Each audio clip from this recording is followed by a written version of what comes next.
Hi, my name is Chuck Schmidt, and welcome to this Old Pew. For the month of February, the themes at church was different ways to worship God. And one was through service. Well, and to quote scholars like Richard Rohr and Brian McCarran, who said numerous times that we see God knowing how to see God. Well, the more I explored those two themes together, the more I realized that by us doing little acts of service, we can be God to someone else.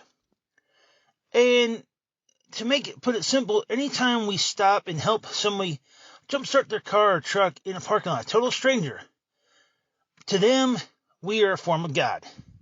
And we are worshiping God by doing it, because we always we're doing His work.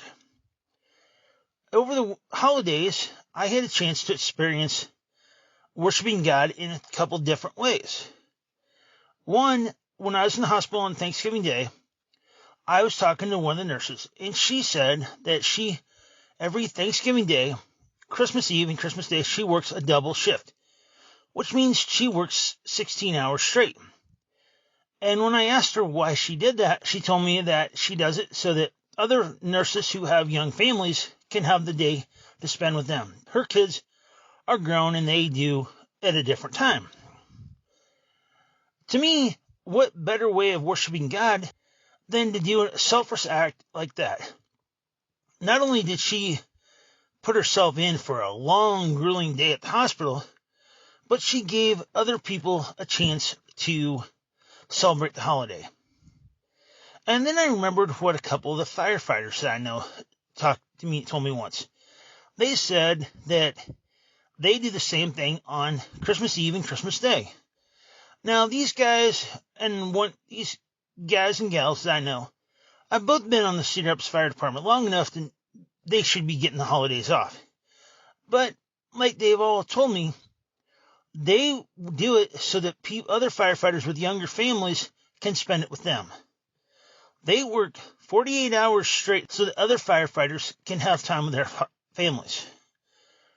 What a cool way of worshiping God. Not only are they providing a very valuable service to the city of Cedar Rapids, but they're doing something extraordinary for their fellow man and woman. God has always been worth doing little things.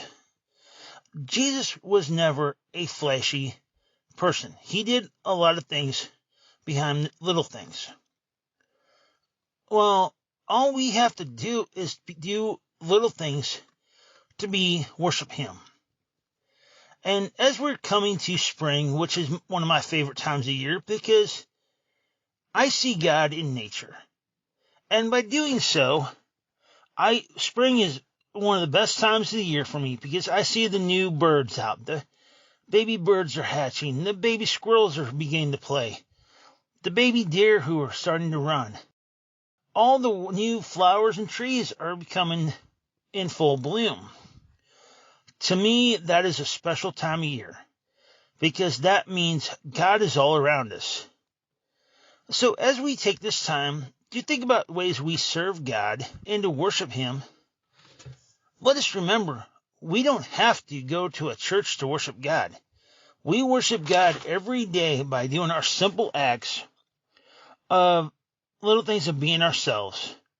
No matter if that's opening door for a stranger, starting someone's car, or a simple hello to somebody who's having a bad day.